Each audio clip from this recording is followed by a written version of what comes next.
The Stanley Cup Playoffs do not sleep, and neither do we. What is up, everyone? Welcome to the Hockey News Playoff Frenzy Live, brought to you by Sticks.com. I am your host, Emma Lingen. I am joined tonight by Stephen Kerr and Mike Agello.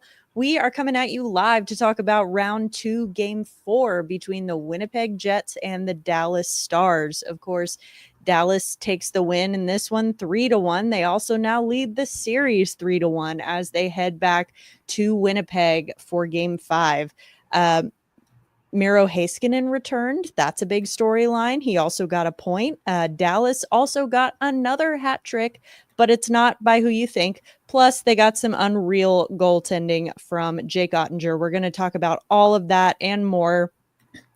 But first, wherever you are watching us, YouTube, X, Facebook, Instagram, all of the places, we appreciate you first and foremost for tuning in and talking some hockey with us. We encourage you to send us your comments, your questions, your rants and raves about tonight's game, and you might get a chance to get featured here on the show. We love hearing from you guys, so definitely drop some comments or some hot takes for us while you're watching tonight.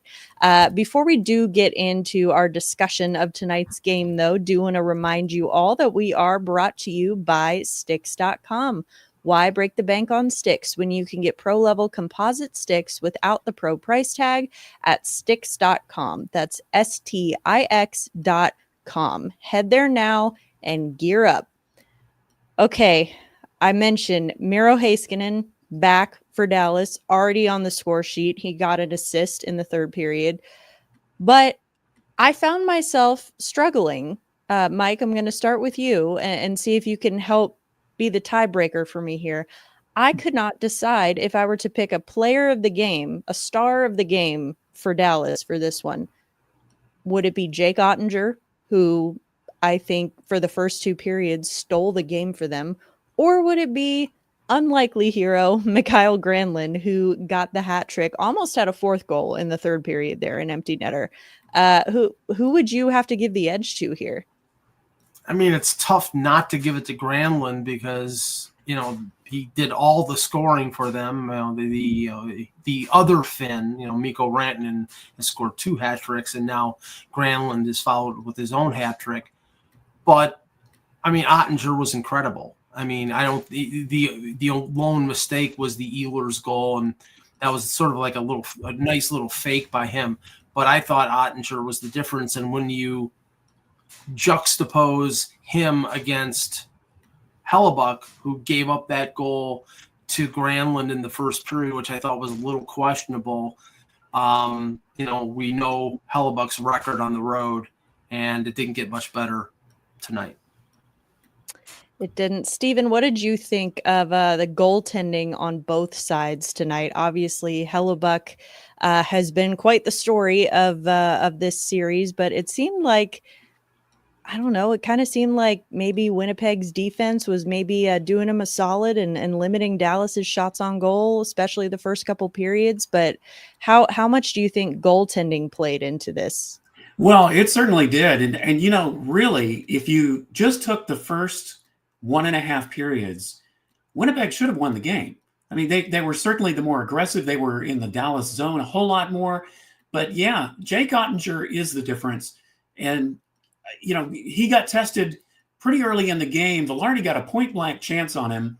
I think Heiskanen broke up the initial shot, but Velarde got a chance, but Ottinger was up to the task, and he just made save after save.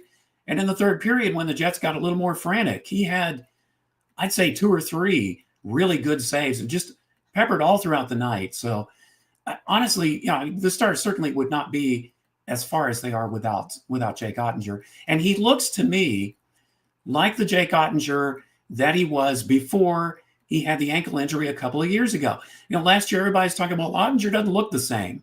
He looks like he's still fighting to come back from that injury that happened the year before. Well, he hasn't looked like that very much at all through the regular season and in the postseason. I mean, he's had his moments, certainly, but certainly not in this game tonight. The first goal he gave up, yeah, he probably shouldn't have given up, but other than that, he was terrific. Absolutely. And I agree with you. I think for the first 1.5, maybe 2 periods, I mean, it was all Winnipeg. The Jets were the better team for 2/3 of this game. But Dallas ended up being the more opportunistic team, I think, and they were taking advantage of the chances and the gifts that they were given. First though, do want to talk about Heiskanen coming back. Obviously, that's a huge, huge development for Dallas. They're easily their best defenseman, arguably their best player.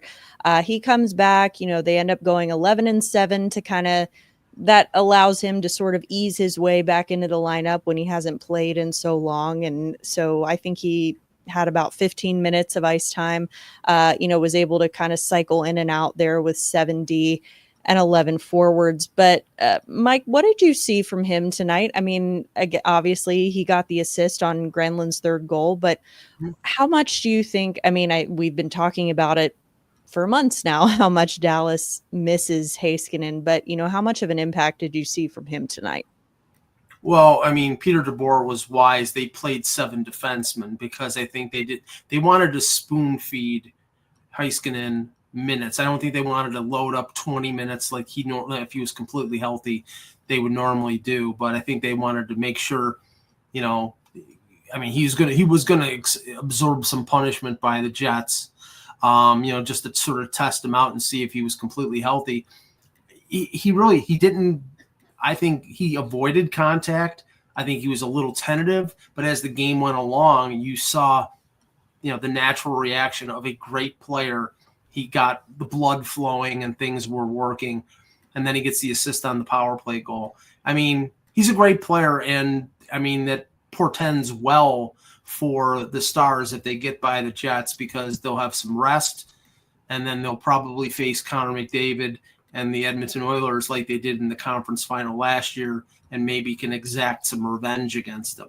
Yeah, let me add to that. Now, that 11-7 thing is huge because if you remember last year when the Stars faced the Edmonton Oilers, and when they were deep into the playoffs, they only had 5 defensemen. They had injuries going on, and you could just tell that the Stars had run out of gas. So the fact that they went 11-7 with their defensive core, getting Heiskanen back, allowed DeBoer to do that.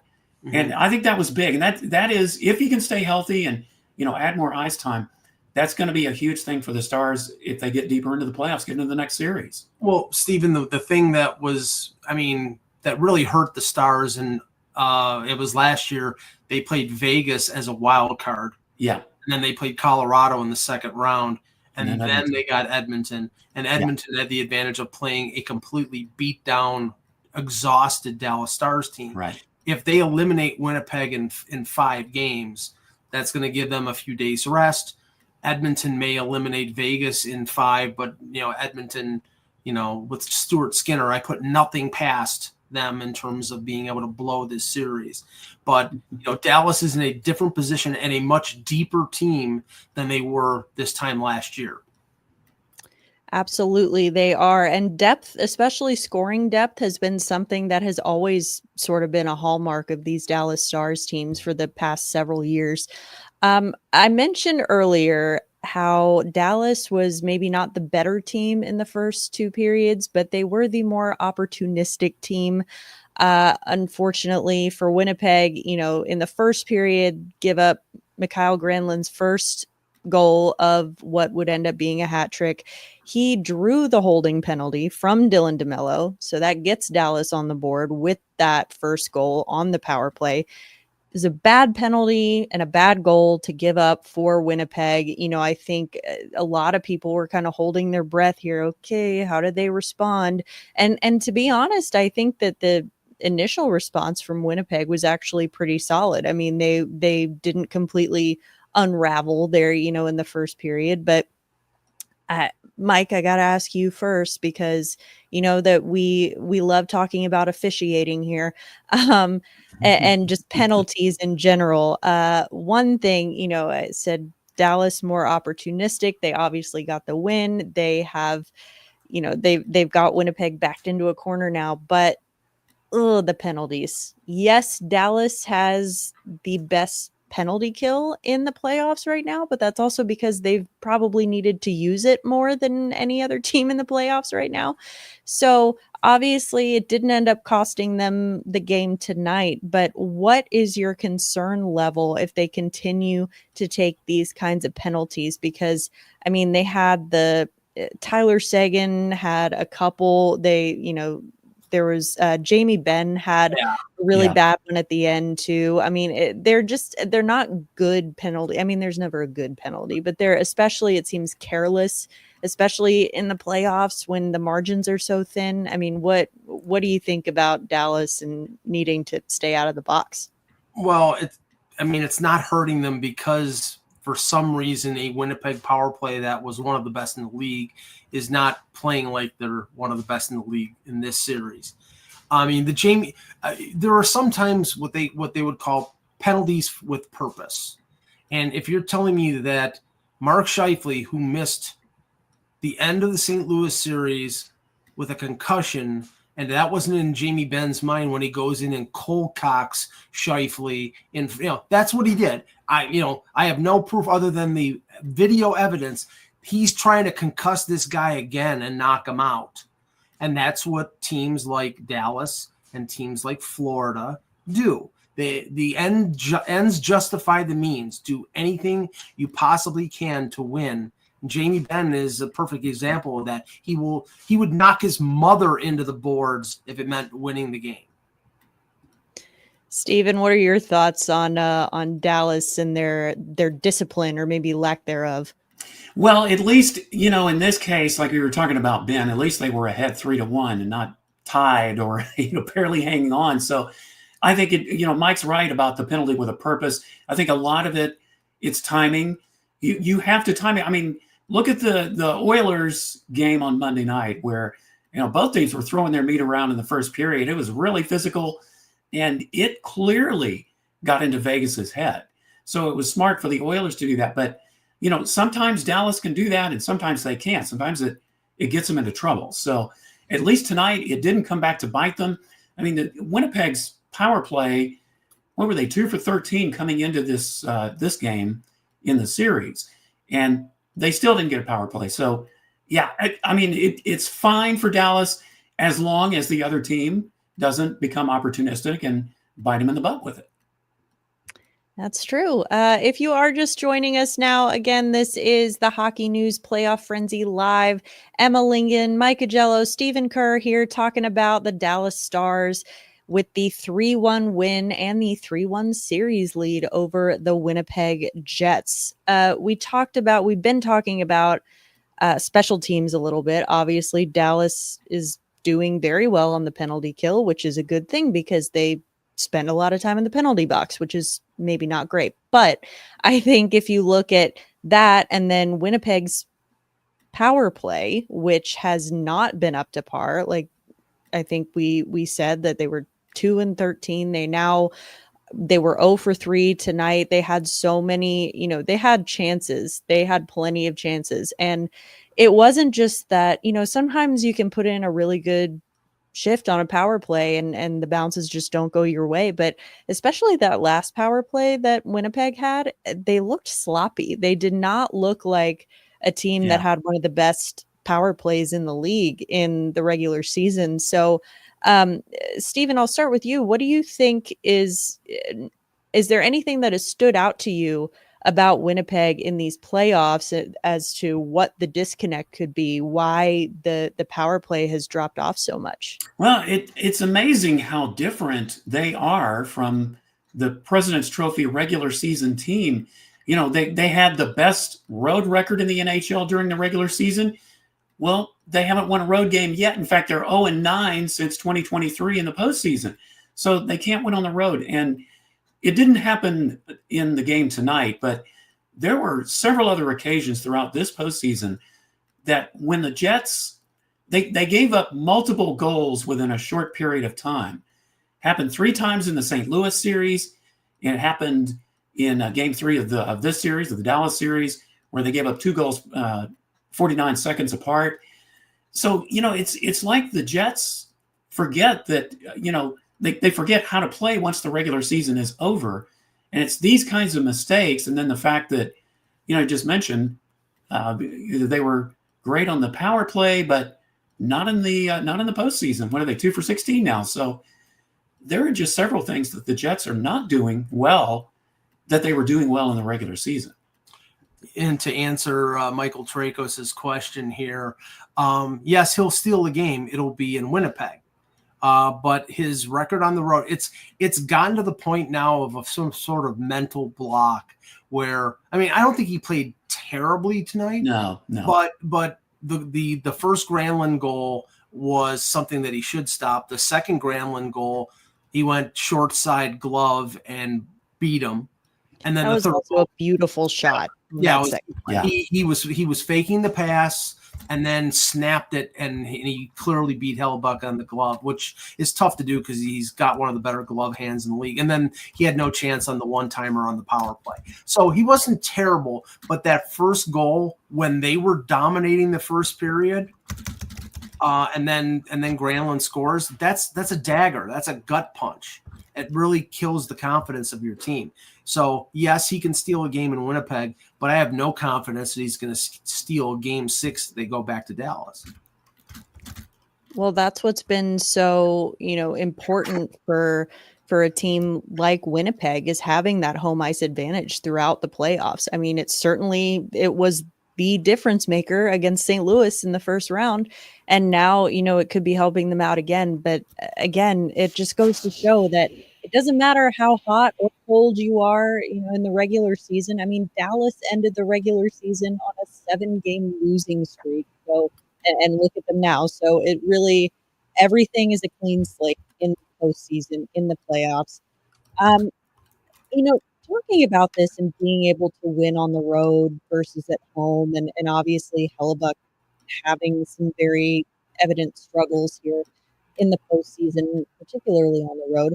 Like you said, he wasn't horrible tonight, I don't think. I think that he looked more like a mere mortal and less of the, superhuman Hellebuck that we're used to seeing during the regular season. But just looking at the way the team plays in front of him, I kind of touched on this earlier, and I want to get your thoughts on this. How much do you think there is maybe a crisis of confidence with the rest of the Winnipeg Jets in their goaltender, because they were working to limit shots really well, and obviously that's their job. They should be doing that. But how much do you think that Hellebuck, being kind of shaky in these playoffs, is really affecting the rest of the team? Well, I think it is, Emma. I mean, your defense can only do so much for you. I mean, certainly, as we mentioned in the first 1.5 periods, Dallas didn't get that many shots on goal. What did they have, like 9 at one point through a period and a half? You can only do so much to prevent that. Your goaltender, what I think is going on with Hellebuck is, more often than Ottinger, is he's allowing goals that he shouldn't be allowing. At least 2 of the 3, he should have stopped them. So therefore, you would have a 1-1 game if that were the case. So yes, his defense, has had lapses, but it obviously is becoming a mental thing. Yeah. And not just for Hellebuck either, for the team. I mean, obviously publicly they're going to say, we have full confidence in him, and we're going. But let's be real. When you're doing your best to protect your goaltender, and he's allowing the shots that he should be stopping, that Ottinger is stopping on the other end, then it's still got to come back to Hellebuck in the end. Well, I mean, I had a ringside seat in '99 when the Sabres went to the Stanley Cup final, and no team was more reliant on their goaltending than the Sabres with Dominic Hasek. Winnipeg is not just a one-trick pony. They're not just Hellebuck. They have, Connor and Scheifele and Niederreiter, and they have a deep forward core. Their defense is pretty good. They played good team defense. It just seems to have been lost on them in this playoff. I mean, the 3 games in St. Louis were a travesty. It was nothing compared to the way that they played during the regular season. And now in this series, they allowed the split in Winnipeg, and now Dallas has won both games at home. So, I mean, really, it's up to them to extend the series, and then they have to put their best effort of the playoffs in Game 6 to get back to Winnipeg for Game 7. Well, they are heading back to Winnipeg for Game 5. Obviously, we've talked about all the things that Winnipeg did wrong or didn't do that they should have done. Mike, as they do head back home, obviously they've got the home ice advantage, and that's huge for them. But is there anything in particular that stands out to you from this game, especially something that sticks out that Winnipeg absolutely needs to fix in order to get a win in Game 5? I mean, overall, it was a pretty good performance by the Jets. They just have to finish. They just have to, the Velarde chance that Steven was talking about, it was a point-blank chance, and Ottinger robbed them blind. They need to either get people in front of Ottinger and distract them, or they just need to be cross passing, trying to get one-timers, trying to get him out of position. That's what they have to do. I mean, they have to be more effective in terms of just getting pucks to the net and maybe taking his eyes away. Otherwise, he's in a zone right now, in a zone that Hellebuck isn't. Yeah, I mean, we were talking about, is it time for Hellebuck to steal a game? I mean, Ottinger looked like he was in game stealing mode tonight, especially, of course, he got the help of the hat trick from Mikael Granlund, which, that way you can't really say that the goalie stole the game, but in a way he kind of stole the first 2 periods, and that ended up being the difference there. So looking though at around the league, again, if you are just joining us, this is the Hockey News Playoff Frenzy Live, brought to you by Sticks.com. Emma Lingen, Stephen Kerr, Mike Agello. We are talking about the Dallas Stars win over the Winnipeg Jets. Doing a shift, though, and take a look around the rest of the playoffs. Obviously, last night, we've got another series that has a 3-1 difference. A little surprising, I think. Edmonton is up 3-1 in their series against the Vegas Golden Knights. The Oilers get the 3-0 shutout last night. Stuart Skinner, who knew? He stepped up after allowing 3 Is this goals. becoming a pattern? I know. It's after allowing 3 goals on 24 shots in Game 3. He comes up with the shutout in Game 4. And then you have on a team with Connor McDavid and Leon Draisaitl, you've got Adam Henrique scoring 2 goals, because why not?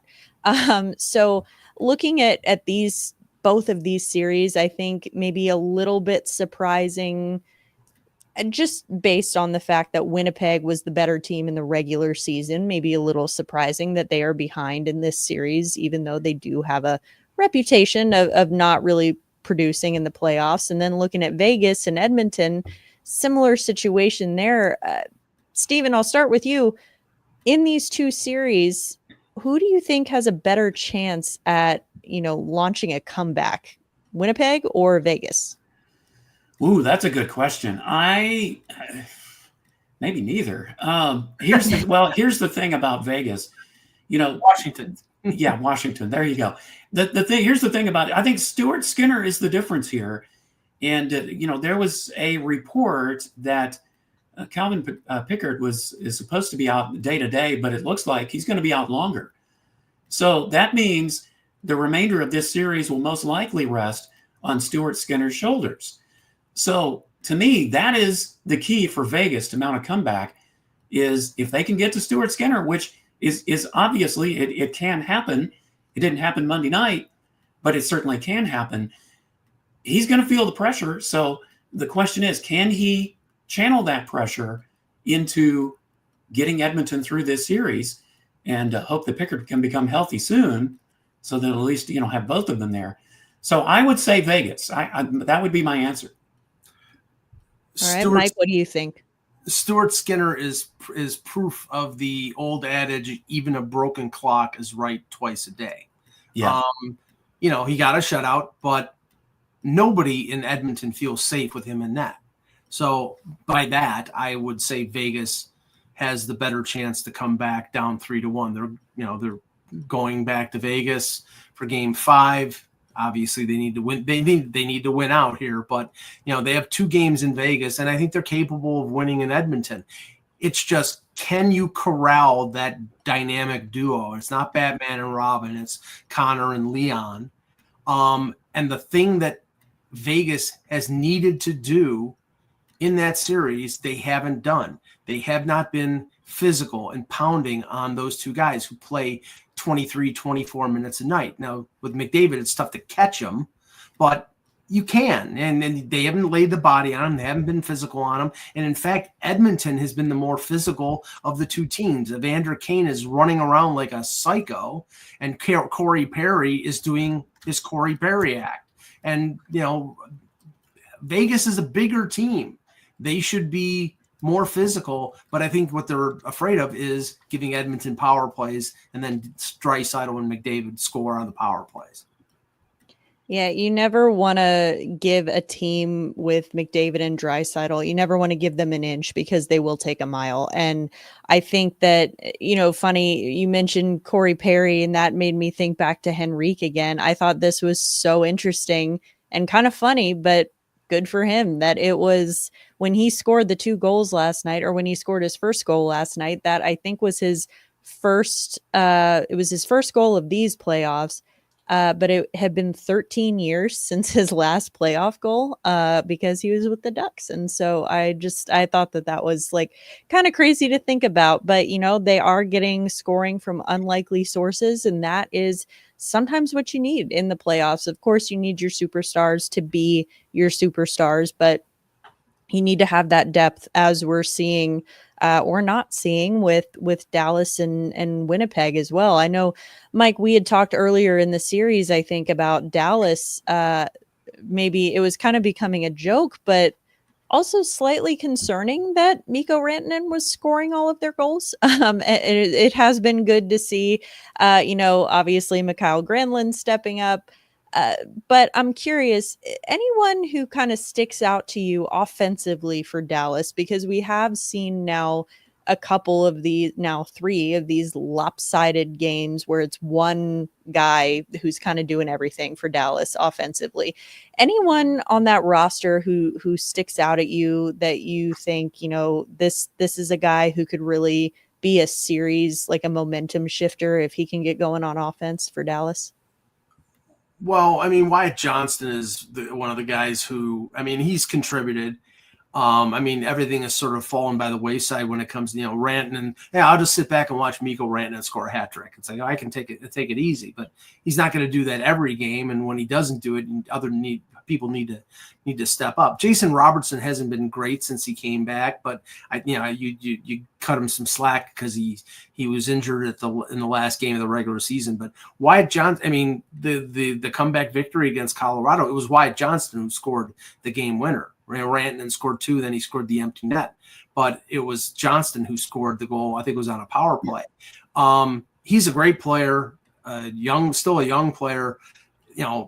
Dallas needs those veterans, the Bens, the Sagans, the Marchments to kick in. But in the end, I think, they may be relying too much on Rantanen, and guys like Johnston would have, I think he can contribute more because he's so good. It's interesting. We kind of talked about this a little bit with Carolina and Washington, how it looks like, Carolina, because they don't have that firepower, they don't have the superstar, the Rantanen or the Gensel or whoever, that is kind of making them sort of lean into Rod Brindamore's system and trusting it a little bit more because they're not trying to rely too much on one or two guys. So sometimes it is beneficial if you can kind of tap into that. Steven, your thoughts on we talked about Dallas. Now I want to go to Winnipeg. Is there anyone in particular, not named Connor Hellebuck, who you would like to see maybe take a step up for the Jets in this next game to really give them a fighting chance at home? Well, one thing I have noticed that, some of the Jets scorers have had trouble scoring on the road. Mark Scheifele is a name that comes to mind, is that he, and several others, they can do well at home, but when they get on the road, they just can't seem to score on the road. So that's Scheifele is one name that I think, could certainly do that.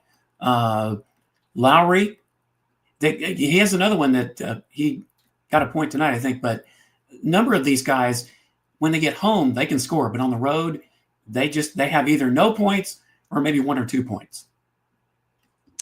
Yeah, it is. It is an interesting phenomenon and not a good one for the Winnipeg Jets if they are going to have a chance here. Again, that series shifts back to Winnipeg for Game 5. Tomorrow night, we've got Game 5 between the Florida Panthers and the Toronto Maple Leafs. I know Mike is just giddy with excitement over He's there for that salivating one. over there. Yeah, Yes. no pressure there. No pressure. Yeah, well, that series is tied 2-2, so that one should be interesting as well. And then, of course, we've got Game 5 between Edmonton and Vegas tomorrow night. And if Edmonton wins, then they take the series and they move on to the Western Conference Final as they await their opponent in either Winnipeg or Dallas. So we will just have to see what happens there. For now, parting thoughts from either of you, both of you. I want to hear from both of you on what, maybe has surprised you the most about this second round. I've seen a lot of takes about people saying, oh, the first round was more interesting than the second round, and I don't know, just kind of want to get like overall your takes. Anything that surprised you? Mike, I'll start with you. Just the general struggle of the Winnipeg Jets. You saw that in the first round on the road, but you thought maybe, with that incredible tying of the game late in regulation and the magical, Lowry goal in overtime, that would sort of fix things and everything would be aligned. The stars, pardon the pun, the stars would be aligned. They're not. The Stars are right now the better team. They won both games in Dallas, and now Winnipeg is 0-5 on the road in the play, and you cannot win the Stanley Cup going 0-5 on the road. So that's the surprising thing. They were such a machine during the regular season, and that team has been lost. Yeah, we've been getting a lot of Stars fans in the comments tonight, understandably very fired up. I saw someone said it's better to be an opportunistic winner than to be a we were better loser. So I guess That's that, exactly right. sometimes it is better to just take advantage of the opportunities that you get. Steven, anything in particular that has surprised you in this round in particular? I think for me, Emma, it's the fact that Dallas is up 3-1, despite the fact that, it's not as if they have dominated offensively from game to game. They certainly have in the goaltending sense and in the defensive sense, but even when they haven't played at their best, and tonight is a great example of this, not only did they not lose, but they never trailed in this game. So they were tied once, but the fact that Dallas has not exactly had the puck possession that they should have. They haven't forechecked as well as they should have in some spots. But the word opportunistic, that fan is right. It's all about opportunity. It's also about the right bounces. And let's just be honest, the Stars have gotten more of both of those than the Jets. And that's why they're up 3-1. But, really, this could be with a different bounce, better goaltending by the Jets. This could be 2-2. Or maybe even Winnipeg could be up 3-1. Absolutely. Definitely a much more evenly matched series, I think, than the series record would suggest. But regardless, playoff hockey, you never know what's going to happen. It's the greatest time of the year. And that's why we are thrilled to be here with you every single night during the playoffs for the Hockey News Playoff Frenzy Live. That is going to do it for tonight, though. We want to thank again Stix.com for sponsoring us. Thank you, as always, to everyone for tuning in, sending us your comments and your questions, your chirps about the Winnipeg Jets tonight. We love seeing all of them. Again, we are here every single night during the playoffs, live reacting to the game of the night. So we will be back here tomorrow night to talk about the Florida Panthers and the Toronto Maple Leafs. Mike is just on the edge of his seat in excitement. So definitely make sure you join us tomorrow night. But for now, for Stephen Kerr and Mike Agello, I'm Emma Lingen. This is the Hockey News Playoff Frenzy Live. Thanks for joining us, and we will see you tomorrow.